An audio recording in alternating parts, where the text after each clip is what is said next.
Yeah, look, the heat on Napier obviously has been heating up. Plenty of people have talked about it, and I'm kind of exhausted from talking about of who's next and what should be next. But he was asked about it today, and love that he was asked about being on the hot seat. And here's his response again. This is from Cam Parker's article. So shout out to Cam about this. This was in the SC teleconference. This was not in the conference that just happened, but I don't have any control over that. He said, I think one of the most important things we can do is when we put in these positions and having these great opportunities is focus on doing the best job you can do for your players and your staff. You get into the season and you got to hit the reset button, and it is literally you are in the moment and present and focus on the task at hand. I mean, look, spot on. I mean, people are like, what is he supposed to say? I get it. Look, I think it's great for him to say, hey, I don't have any control, because you can kind of try to combat it, and he could have said something dumb like, I haven't heard that, or, you know, he could have played the card a little bit differently, but this is the perfect way of shutting it. You're still shutting it down, but I think the perfect way of shutting down is like, look, well, you do have control over Billy. Win some damn games, and the seat wouldn't be so damn hot. But in the sense of like, hey, who makes that decision? It's like, there's nothing to do with me, right? I got to focus on the task at hand. And to be fair, this is kind of how I've handled and try to manage this season, where we're all like, you see it constantly, like who's the coaching hot list and all these things. It's like, look, we don't have control over who gets fired and whatnot and when and where, and we're gonna lose sleep trying to decide of when he should or shouldn't be fired. I think we should learn pretty quickly. We do not control that. Okay, that as much as we yell and scream and fight and punch, it seems like nobody's really listening, and I think they're really trying to play the long game here and see like, hey, can they turn this thing around, which we'll get into a little bit later on.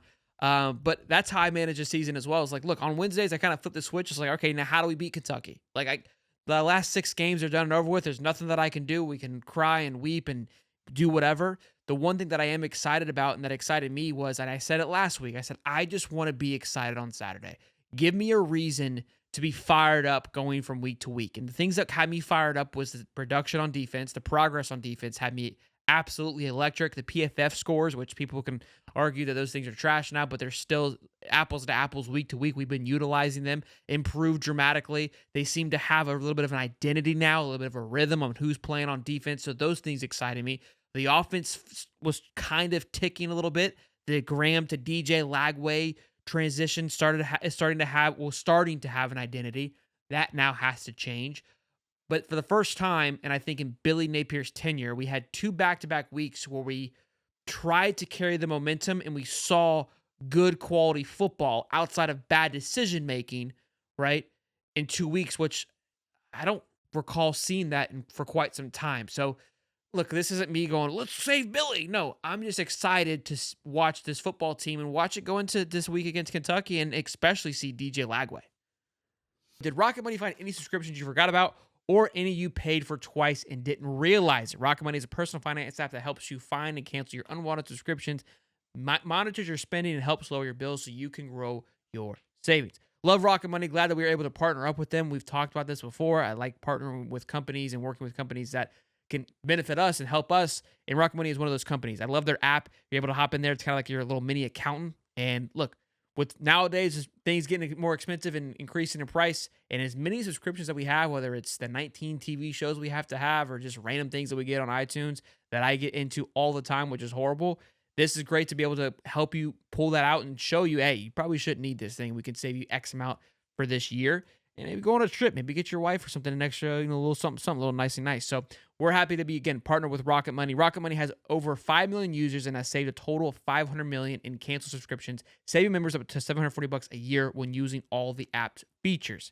So stop wasting money on things you don't use. Cancel your unwanted subscriptions by going to rocketmoney.com/hightopsports. That's rocketmoney.com/hightopsports.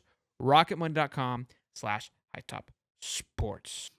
Yeah, I mean, we'll get into the Kentucky game. It'll be a challenge for Lagway because Kentucky's defense has been playing really, really good lately. But as far as the Napier comments and the I don't have any control over the hot seat talk, yeah, you do. And when you have a quarterback that goes 16 for 26, 169 yards, throws an interception, has a 17.5 QBR, and you lose the game, that's not helping your hot seat. That was Nico that you're referring to there, sir. Right, for the ones at home. Correct. And I didn't say this. Shout out to Montrell Johnson. He was having one hell of a game. I wasn't really high on Montrell Johnson just because of the other running backs and how they were performing before the game. I mean, over 7 yards a carry, 85 yards before he got hurt. So I have to tip my hat to Montreal Johnson. He impressed me that game, and he was on fire. But yeah, I mean, it is exciting from a defensive aspect. I'll say that because I mean, we haven't seen this defense play like that in a long time. Even though, as I said, redshirt freshman quarterback, he didn't throw for a lot of yards. He was consistently pretty doing pretty well before Arkansas. I mean, Arkansas came in there, snuck up on him. Florida had a chance. I mean, you had the chance to get the monkey off your back of, oh, you can't never win away games, can't win in against ranked opponents, top 10 opponents. You were there. You had it won and you blew it. And that's just been what Billy Napier has done his whole career. And that's the fact that why people just don't want to see him here anymore. And I'm in that same boat. I mean, I've seen this story unfold like how many times? Like 5 to 10 times. Look, I'll support whatever coach is here. I'll still support Billy Napier if he's here. But at the same time, in my head, I'm also saying, look, man, like this isn't going anywhere. Like our recruiting is in the toilet right now. I mean, I hear people saying win 7 games, 6 games, he could stay. You're I mean, how are you gonna salvage everything? Recruiting class, all that. Like that's a one hell of an uphill battle to win. Now, of course, if Billy Napier, and Lagway becomes this big savant and we run through the whole schedule, you probably save the season, you probably save your recruiting class and NIL I don't know about probably, probably, boosters but you probably definitely do. But yeah. yeah, I mean, yeah, boosters probably pitch in more money and say, okay, well, maybe we stick with Napier for another year, whatever. But I mean, this is just looking terrible right now. Like, I mean, you're trying to save your job, and you're going. And I remember having this conversation with Will. Remember, he said you got to cash in as much as you can at the beginning of the schedule because towards the middle and the end, it's not going to get any easier. And Billy Napier did not cash much. We in fact did not cash. But look, I think his response to this question, he kind of got asked this. Remember, we watched that presser live after the TAMU game, and he goes, "I haven't had any conversations about it." This response leads me to believe that there may have been more conversation, right? To say, "Hey, I don't have any control over that," because before he goes, "Well, I haven't had any conversations, or I haven't spoke about it." This is alluding like, yeah, it hasn't brought to my attention, and here's my response to that. Which take that with what you will. That could be a good thing. I mean, I think it's not going to calm Yeah, anybody's nerves. They don't want him to be there, but it seems like I don't think he's aware of the seat being hot, and I think everyone around us being hot. We're going to see how the team responds this week. I think that was a blowing loss last week, and up until this point, and I've been giving him credit, the team has not quit. The team has been bought in, and they've continued week in and week out to show up and be excited and be dialed in. And we'll see if that happens again this week. I think they have an opportunity. We'll break it down here in a few moments, but I think they have an opportunity to get it done.